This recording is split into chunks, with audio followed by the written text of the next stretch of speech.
Hi friends, അപ്പോൾ ഞാൻ കഴിഞ്ഞ പ്രാവശ്യം ലൈവിൽ വന്ന സമയത്ത് ഒത്തിരി പേര് ചോദിച്ചൊരു ഡൗട്ടാണ് has have had.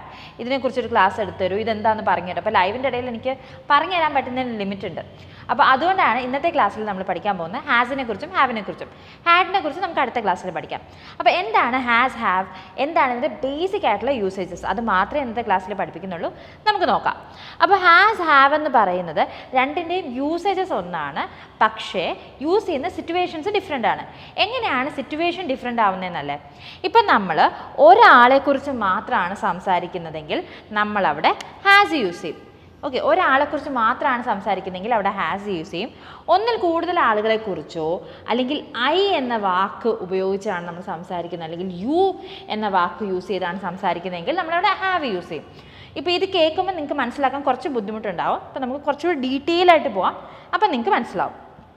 First situation നോക്കാം. ഏത് സിറ്റുവേഷനിലാണ് ഹാസും ഹാവും യൂസ് ചെയ്യുന്നതെന്ന്. ഫസ്റ്റ് സിറ്റുവേഷൻ എന്ന് പറഞ്ഞാൽ ഏതെങ്കിലും പാസ്റ്റിൽ ഏതെങ്കിലും ഒരു പോയിന്റ് ഓഫ് ടൈമിൽ, കൃത്യമായിട്ട് ഏത് സമയത്താണെന്ന് നമുക്കറിയത്തില്ല, ഏതെങ്കിലും ഒരു പോയിന്റ് ഓഫ് ടൈമിൽ ഒരു കാര്യം സംഭവിച്ചു എന്ന് പറയാൻ വേണ്ടിയിട്ട് നമ്മൾ ഹാസും ഹാവും യൂസ് ചെയ്യാറുണ്ട്. ഓക്കെ, ഏതെങ്കിലും ഒരു പോയിന്റ് ഓഫ് ടൈമിൽ. ഇപ്പോൾ ഉദാഹരണത്തിന് വി ഹാവ് ടോക്ഡ് ബിഫോർ, ഇവിടെ അർത്ഥം എന്താണ് വരുന്നത്? ഞങ്ങൾ നേരത്തെ സംസാരിച്ചിട്ടുണ്ട്. നേരത്തെ സംസാരിച്ചിട്ടുണ്ട്. ഈ നേരത്തെ സംസാരിച്ചിട്ടുണ്ട് നമ്മൾ പറയുമ്പോൾ ഏത് സമയമാണെന്ന് നമുക്കറിയോ? ഇല്ല. ഏത് സമയം നമുക്കറിയില്ല, സമയം നമുക്കറിയില്ല. അപ്പം അങ്ങനെ നേരത്തെ ഒരു പോയിന്റ് ഓഫ് ടൈമിൽ എപ്പോഴും ഒരു കാര്യം സംഭവിച്ചിട്ടുണ്ട് എന്ന് പറയാൻ വേണ്ടിയിട്ട് നമുക്ക് ഹാസ് അല്ലെങ്കിൽ ഹാവ് യൂസ് ചെയ്യാം. ഓക്കെ, മനസ്സിലായല്ലോ. പക്ഷേ ഇവിടെ എന്തുകൊണ്ടാണ് നമ്മൾ ഹാവ് യൂസ് ചെയ്തിരിക്കുന്നത്? എന്തിനാണ് ഇവിടെ പെർട്ടിക്കുലറായിട്ട് ഹാവ് യൂസ് ചെയ്തിരിക്കുന്നത്? ഇവിടെ നമുക്ക് വേണമെങ്കിൽ ഹാസ് യൂസ് ചെയ്യാമല്ലോ എന്ന് നിങ്ങൾക്കൊരു ഡൗട്ട് ഉണ്ടാവും. പക്ഷെ അങ്ങനെ യൂസ് ചെയ്യാൻ പറ്റില്ല. കാരണം ഞാൻ നേരത്തെ പറഞ്ഞു, സബ്ജക്റ്റ് പ്ലൂറൽ ആണെങ്കിൽ എന്ന് വെച്ചാൽ നമ്മൾ സംസാരിക്കുന്നത് ഒന്നിൽ കൂടുതൽ ആളുകളുടെ കാര്യത്തിനെ കുറിച്ചാണെങ്കിൽ അവിടെ നമ്മൾ ഹാവ് യൂസ് ചെയ്യണം. ഇവിടെ എന്താ, നമ്മൾ വി എന്ന് പറയുമ്പോൾ എന്താണ്? നമ്മൾ അല്ലെങ്കിൽ ഞങ്ങൾ എന്നാണ്. ഓക്കെ, നമ്മളല്ല, ഞങ്ങളാണ്. കൃത്യമായിട്ട് പറയുകയാണെങ്കിൽ ഞങ്ങൾ. അപ്പോൾ വി എന്ന് പറയുമ്പോൾ ഞങ്ങൾ എന്നാണ്, അല്ലേ? അപ്പോൾ ഞങ്ങൾ എന്ന് പറയുമ്പോൾ ഒരാളാണോ? അല്ല, ഒന്നിൽ കൂടുതൽ ആളുകളുണ്ട്. അതുകൊണ്ടാണ് നമ്മളിവിടെ ഹാവ് യൂസ് ചെയ്തിരിക്കുന്നത്. മനസ്സിലായോ? അപ്പോൾ വി ഹാവ് ടോക്ഡ് ബിഫോർ. അപ്പോൾ ഇവിടെ നിങ്ങൾക്കൊരു സംശയം ഉണ്ടാവും. ഇപ്പോൾ ഞാൻ എഴുതാണ് we have talked at 9 o'clock എന്ന് എഴുതുവാണെങ്കിൽ സെൻറ്റൻസ് ശരിയാണോ എന്ന്? അല്ല, അത് തെറ്റാണ്. അപ്പോൾ കൃത്യസമയം നമ്മൾ പറയുവാണെങ്കിൽ ഇവിടെ നമുക്ക് ഹാവ് യൂസ് ചെയ്യാൻ പറ്റില്ല. അപ്പം ഹാവ് മാറും. വി ടോക്ഡ് അറ്റ് 9 o'clock എന്നാവും. ഞങ്ങൾ 9 മണിക്ക് സംസാരിച്ചു. വി ടോക്ഡ് അറ്റ് 9 o'clock എന്നാവും. ഇവിടെ സമയം കൃത്യമായിട്ട് പറയാത്തത് കൊണ്ടാണ്, ഈ സമയം ഇവിടെ കൃത്യമായിട്ട് പറയാത്തത് കൊണ്ടാണ് നമ്മൾ എന്ത് യൂസ് ചെയ്തത്? V have talked before. ഞങ്ങൾ നേരത്തെ സംസാരിച്ചിട്ടുണ്ട്. അപ്പോൾ പാസ്റ്റിൽ നടക്കുന്ന ഒരു കാര്യം നടന്നു, അത് എപ്പോഴാണ് നടന്നത് നമുക്ക് കൃത്യമായിട്ട് അറിയില്ല. ഓക്കെ, ഇൻഡെഫിനിറ്റ് ആയിട്ടുള്ള ഒരു ടൈമിൽ ഒരു സംഭവം നടന്നു എന്ന് പറയാൻ വേണ്ടിയിട്ടാണ് നമ്മൾ ഹാസ് അല്ലെങ്കിൽ ഹാവ് യൂസ് ചെയ്യുന്നത്. മനസ്സിലായില്ലേ? ഇനി ഒന്നുകൂടെ, she has lived in Bangkok. She has lived in Bangkok.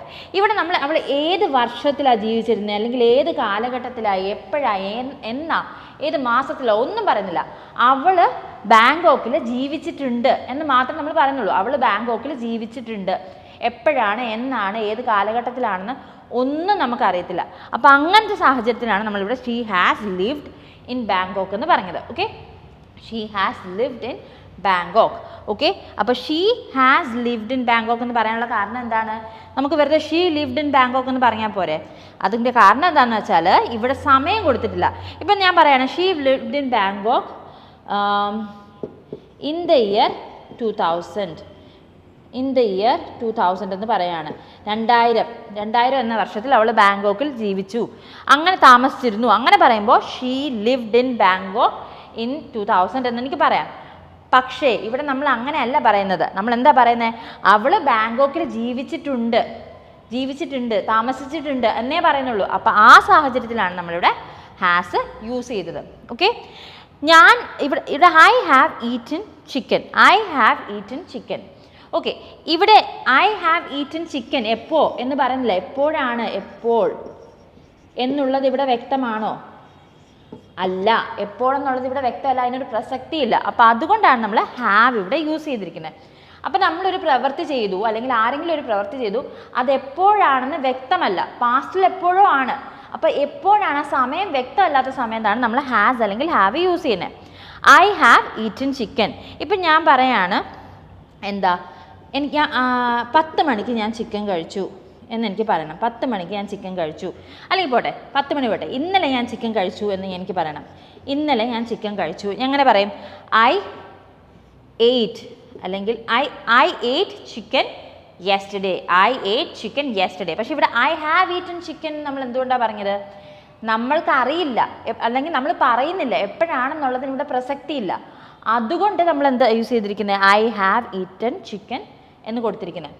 ഇനി ഞാൻ വേറൊരു കാര്യം, ഇവിടെ ഐ എന്ന് പറയുന്നത് ഒരു വ്യക്തിയല്ലേ, സിംഗുലർ അല്ലേ, ഒരാളെക്കുറിച്ചല്ലേ നമ്മൾ സംസാരിക്കുന്നത്.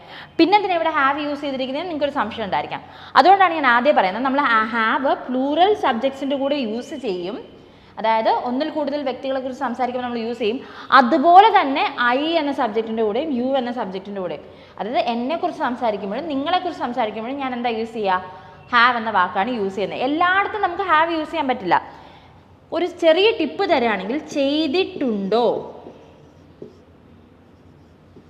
ചെയ്തിട്ടുണ്ടോ എന്നുള്ള ടൈപ്പ് സെൻറ്റൻസസിൽ, അല്ലെങ്കിൽ ചെയ്തിട്ടുണ്ട് എന്ന ടൈപ്പ് സെൻറ്റൻസസിന് മാത്രമേ നമ്മൾ എന്ത് യൂസ് ചെയ്യുള്ളൂ? ഹാസും ഹാവും യൂസ് ചെയ്യുള്ളൂ മോസ്റ്റ് കേസസിൽ. അപ്പം ഇതിൻ്റെ മലയാളം നമ്മൾ എടുക്കുകയാണെങ്കിൽ, വി ഹാവ് ടോക്ക് ബിഫോർ. ഇതെങ്ങനെ മലയാളത്തിൽ പറയും? നമ്മൾ ഇതിന് മുന്നേ സംസാരിച്ചിട്ടുണ്ട്, സംസാരിച്ചിട്ടുണ്ട്. ഓക്കെ.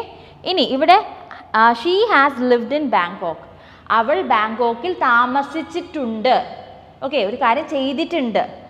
ഇനി ഐ ഹാവ് ഈറ്റൻ ചിക്കൻ. ഞാൻ ചിക്കൻ കഴിച്ചിട്ടുണ്ട്, കഴിച്ചിട്ടുണ്ട്. അപ്പം ഉണ്ട് എന്ന് വരുന്ന രീതിയിലുള്ള സെൻറ്റൻസിൻ്റെ കൂടെയാണ് നമ്മൾ കൂടുതലും ഹാസ് ആൻഡ് ഹാവ് യൂസ് ചെയ്യുന്നത്. ഇതെല്ലാ കേസസിലും ആപ്ലിക്കബിൾ അല്ലാത്തത് കൊണ്ടാണ് യഥാർത്ഥ യൂസേജ് ഞാൻ ആദ്യം പറഞ്ഞു തരുന്നത്. എന്താണ്? നേരത്തെ ഒരു കാര്യം സംഭവിച്ചു, അത് എപ്പോഴാണ് സംഭവിച്ചത് നമ്മൾ കൃത്യമായിട്ട് സമയം സൂചിപ്പിക്കാത്ത സാഹചര്യത്തിൽ, അല്ലെങ്കിൽ സമയത്തിന് യാതൊരുവിധ പ്രസക്തി ഇല്ലാത്ത സാഹചര്യത്തിലാണ് നമ്മൾ ഹാസും ഹാവും യൂസ് ചെയ്യുന്നത്.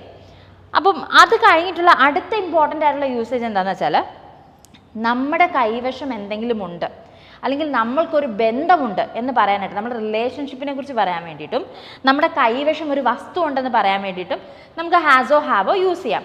ഉദാഹരണത്തിന് ഐ ഹാവ് എ കാർ. ഇവിടെ ഞാൻ ഐ ഹാവ് എ കാർ എന്ന് പറയുമ്പോൾ എന്താ ഞാൻ പറയുന്നത്? എനിക്കൊരു കാറ് ഉണ്ട്. വീണ്ടും ഉണ്ട് എന്ന് വന്നിട്ടുണ്ട്, അതുകൊണ്ട് ഇവിടെ ഹാവ് വന്നിട്ടുണ്ട്.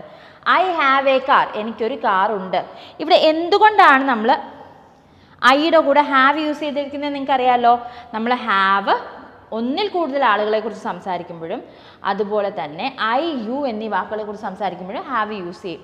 ഏതാണ് സാഹചര്യം? സാഹചര്യം എന്താണ്? എൻ്റെ കയ്യിൽ ഒരു കാറുണ്ട്, എൻ്റെ കയ്യിൽ ഒരു വസ്തു ഉണ്ട് എന്ന് പറയാൻ വേണ്ടിയിട്ടാണ് ഞാനിവിടെ ഹാവ് യൂസ് ചെയ്തിരിക്കുന്നത്.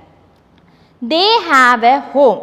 ദേ ഹാവ് എ ഹോം എന്താ? അവർക്കൊരു വീട് ഉണ്ട് അല്ലേ? ഇവിടെ എന്തുകൊണ്ടാണ് ഉണ്ട് ഹാവ് യൂസ് ചെയ്തിരിക്കുന്നത്? ഹാസ് എന്താ യൂസ് ചെയ്യാത്തത്? കാരണം നമ്മൾ സംസാരിക്കുന്നത് ദേ കുറിച്ചാണ്. ദേ എന്ന് വെച്ചാൽ അവർ അല്ലേ? അവർ എന്ന് പറയുമ്പോൾ ഒരാളാണോ, രണ്ടാൾക്കാരാണോ? നമുക്കറിയില്ല അല്ലേ. ഒന്നിൽ കൂടുതൽ ആളുകൾ വരുമ്പോഴാണ് നമ്മൾ അവർ എന്ന് പറയുന്നത്. അപ്പോൾ ദേ ഹാവ് എ ഹോം, അവർക്ക് ഒരു വീടുണ്ട്. അപ്പോൾ ഇവിടെ ഉണ്ട് എന്ന് വന്നതുകൊണ്ടാണ് ഇവിടെ ഹാവ് വന്നിരിക്കുന്നത്. അതുമാത്രമല്ല സബ്ജക്റ്റ് എന്താണ്? പ്ലൂറലാണ്, ഒന്നിൽ കൂടുതൽ ആളുകളുണ്ട്. ഇനി ഷീ ഹാസ് എ സിസ്റ്റർ. ഞാൻ നേരത്തെ പറഞ്ഞു നമ്മൾക്കുള്ള ബന്ധങ്ങൾ, നമ്മുടെ റിലേഷൻഷിപ്സിനെ കുറിച്ച് പറയാനും നമുക്ക് എന്ത് യൂസ് ചെയ്യും? ഹാസ് അല്ലെങ്കിൽ ഹാവ് യൂസ് ചെയ്യാം. She has A sister. അപ്പം ഇവിടെ അവൾക്കൊരു സിസ്റ്റർ ഉണ്ട് എന്നാണ് പറയുന്നത്. ഉണ്ട് എന്ന് വരുന്നിടത്താണ് നമ്മളിവിടെ എന്താ ഹാസ് യൂസ് ചെയ്തിരിക്കുന്നത്. എന്തുകൊണ്ടാണ് ഇവിടെ ഹാസ് യൂസ് ചെയ്തിരിക്കുന്നത്? ഷീ എന്നാണ് പറഞ്ഞിരിക്കുന്നത്. ഷീ എന്ന് വെച്ചാൽ എന്താ? അവൾ. അവളെന്ന് പറയുമ്പോൾ എന്താ? ഒരു സിംഗുലർ സബ്ജക്റ്റ് ആണ് അല്ലേ? സിംഗുലർ സബ്ജക്റ്റിലൂടെ എന്താ വരേണ്ടത്? ഹാസ് ആണ് വരേണ്ടത്. She has A sister. അവൾക്കൊരു സിസ്റ്റർ ഉണ്ട്. അപ്പം മലയാളത്തിൽ നമ്മൾ ചെയ്തിട്ടുണ്ട് അല്ലെങ്കിൽ നമുക്കൊരു വസ്തു ഉണ്ട് എന്ന് നമ്മൾ പറയാൻ നേരത്ത് നമ്മൾ എന്താ യൂസ് ചെയ്യുക? ഹാസ് അല്ലെങ്കിൽ ഹാവ് യൂസ് ചെയ്യും. ഇതാണ് അതിൻ്റെ ഒരു ബേസിക് ആയിട്ടുള്ള യൂസേജ് എന്ന് പറയുന്നത്. മനസ്സിലായല്ലോ? എന്തൊക്കെയാണ് ബേസിക് ആയിട്ടുള്ള യൂസേജ്? ഒന്ന്, നമ്മളൊരു കാര്യം ചെയ്തിട്ടുണ്ട് പക്ഷേ സമയം വ്യക്തമല്ല, സമയത്തിനെ കുറിച്ച് പറയാത്ത, സമയത്തിന് പ്രാധാന്യമില്ലാത്ത സാഹചര്യങ്ങളിൽ നമ്മളൊരു കാര്യം ചെയ്തിട്ടുണ്ട് എന്ന് പറയാൻ വേണ്ടിയിട്ട് നമുക്ക് ഹാസ് അല്ലെങ്കിൽ ഹാവ് സബ്ജക്റ്റ് അനുസരിച്ച് യൂസ് ചെയ്യാം. സബ്ജക്റ്റ് സിംഗുലർ ആണെങ്കിൽ ഹാസ് യൂസ് ചെയ്യുക. സബ്ജക്റ്റ് പ്ലൂറലോ ഐയോ യുവോ ആണെങ്കിൽ എന്ത് യൂസ് ചെയ്യുക? നമുക്ക് ഹാവ് യൂസ് ചെയ്യാം. ഇനി നമ്മളുടെ കൈവശം ഒരു വസ്തു ഉണ്ട് അല്ലെങ്കിൽ ആരുടെയെങ്കിലും കൈവശം ഒരു വസ്തു ഉണ്ട് എന്ന് പറയാൻ വേണ്ടിയിട്ടും, അതുപോലെ നമുക്ക് ഇന്ന ബന്ധമുണ്ട്, ബന്ധങ്ങളെക്കുറിച്ച്, റിലേഷൻഷിപ്സിനെ കുറിച്ച് പറയാൻ വേണ്ടിയിട്ടും, അനിയത്തിയുണ്ട്, ചേച്ചിയുണ്ട്, അവർക്ക് മക്കളുണ്ട് എന്നൊക്കെ ബന്ധങ്ങളെക്കുറിച്ച് പറയാൻ വേണ്ടിയിട്ട് നമുക്ക് എന്ത് യൂസ് ചെയ്യാം? ഹാസ് അല്ലെങ്കിൽ ഹാവ് സബ്ജക്റ്റ് അനുസരിച്ച് യൂസ് ചെയ്യാം. ഇനി അവസാനം ഇതിനോടൊന്നും ബന്ധമില്ലാത്തൊരു കാര്യമാണ് വരുന്നത്. ഈറ്റ് എന്ന വാക്ക് കേട്ടിട്ടില്ലേ? കഴിക്കുക. അതിന് പകരമായിട്ട് നമുക്ക് എന്ത് യൂസ് ചെയ്യാം? ഹാസ് അല്ലെങ്കിൽ ഹാവ് യൂസ് ചെയ്യാം. ഓക്കെ, ഈറ്റ് എന്ന വാക്കിന് പകരമായിട്ട് ഹാസ് അല്ലെങ്കിൽ ഹാവ് യൂസ് ചെയ്യാം. ഉദാഹരണത്തിന്, ഞാൻ എന്നും പാല് കുടിക്കാറുണ്ട്. ഞാൻ എന്നും പാല് കുടിക്കാറുണ്ട്. I drink. ഈറ്റ് എന്ന് മാത്രമല്ല, ഡ്രിങ്ക് എന്ന വാക്കിന് പകരം നമുക്ക് ഹാസ് അല്ലെങ്കിൽ ഹാവ് യൂസ് ചെയ്യാം കേട്ടോ. I drink milk every day എന്നാണ് ഇതിൻ്റെ ശരിക്കുള്ള ഇംഗ്ലീഷ്. ഞാൻ എന്നും പാല് കുടിക്കാറുണ്ട്. പക്ഷെ നമുക്കത് കുറച്ചുകൂടി ബെറ്റർ ആയിട്ട് I have milk every day എന്ന് പറയാം. I have milk every day. അതിൻ്റെ അർത്ഥം എന്താണ്? ഞാൻ എന്നും പാല് കുടിക്കാറുണ്ട്. അപ്പോൾ ഇവിടെ ഹാവ് എന്ന് വെച്ചാൽ ഈറ്റ് എന്ന് തന്നെ ഡ്രിങ്ക് എന്നാണ് അർത്ഥം വരുന്നത്. അപ്പോൾ എന്തുകൊണ്ടാണ് ഐയുടെ കൂടെ ഹാവ് എന്ന് ഇനി ഞാൻ പറയണ്ടല്ലോ. അപ്പോൾ I drink milk every day. ഇനി അടുത്തത് she has milk every day. She has milk every day. അപ്പോൾ ഇവിടെ സബ്ജക്റ്റ് ഷീ ആയതുകൊണ്ടാണ് ഹാസ് വന്നത്. She has milk every day എന്ന് വെച്ചാൽ അവൾ എന്നും പാല് കുടിക്കാറുണ്ട് എന്നാണ് അർത്ഥം വരുന്നത്. എന്നും പാല് കുടിക്കാറുണ്ട്. ഡ്രിങ്കിന് പകരമാണ് നമ്മളിവിടെ ഹാസ് കൊടുത്തിരിക്കുന്ന. വേറൊരർത്ഥവും ഈ ഒരു സിറ്റുവേഷനിൽ ഹാസിനില്ല. ഇനി she is having Har breakfast. She is having Har breakfast. അതിൻ്റെ അർത്ഥം എന്താണ്? അവൾ അവളുടെ ബ്രേക്ക്ഫാസ്റ്റ് കഴിച്ചുകൊണ്ടിരിക്കുകയാണ്. ഇവിടെ ഈറ്റിംഗ് എന്ന് പറയുന്നതിന് പകരമാണ് ഞാൻ ഹാവിങ് എന്ന് പറഞ്ഞത്. ഓക്കെ, ഈറ്റിംഗ് എന്ന് പറയുന്നതിന് പകരമാണ് ഹാവിങ് എന്ന് പറഞ്ഞിരിക്കുന്നത്. അപ്പോൾ നേറ്റീവ് യൂസേഴ്സ് ഈറ്റിംഗ് ബ്രേക്ക്ഫാസ്റ്റ് എന്ന് പറയില്ല, ഹാവിങ് ബ്രേക്ക്ഫാസ്റ്റ് എന്നേ പറയുള്ളൂ. അപ്പോൾ കഴിക്കുക എന്നുള്ള വാക്കിന് പകരം, ഈറ്റ് എന്ന വാക്കിന് പകരം നമുക്ക് എന്ത് യൂസ് ചെയ്യാവുന്നതാണ്? ഹാസ് അല്ലെങ്കിൽ ഹാവ് സബ്ജക്റ്റ് അനുസരിച്ച് യൂസ് ചെയ്യാവുന്നതാണ്. അപ്പോൾ ഇതാണ് ഹാസിൻ്റെ ഹാവിൻ്റെ യൂസേജസ്. നിങ്ങൾക്കിത് മനസ്സിലായെന്ന് ഞാൻ വിശ്വസിക്കുന്നു. നിങ്ങൾക്ക് എന്തെങ്കിലും ഡൗട്ട്സോ കാര്യങ്ങളോ ഉണ്ടെങ്കിൽ ദയവായി കോമൻറ്റ് സെക്ഷനിൽ പോസ്റ്റ് ചെയ്യുക. അതുപോലെ ഞങ്ങളുടെ കോഴ്സിനെ കുറിച്ച് കൂടുതൽ ഡീറ്റെയിൽസ് അറിയാൻ താല്പര്യപ്പെടുന്നുണ്ടെങ്കിൽ, ഇംഗ്ലീഷ് സംസാരിച്ച് പ്രാക്ടീസ് ചെയ്ത് പഠിക്കാനായിട്ട് താല്പര്യപ്പെടുന്നുണ്ടെങ്കിൽ, ബയോയിൽ ഞങ്ങളുടെ ലിങ്ക് കൊടുത്തിട്ടുണ്ട്. ലിങ്കിൽ ക്ലിക്ക് ചെയ്യുക, കോഴ്സിൻ്റെ ഡീറ്റെയിൽസ് കളക്ട് ചെയ്യുക. Thank you. English Mithra. Stop worrying, start learning.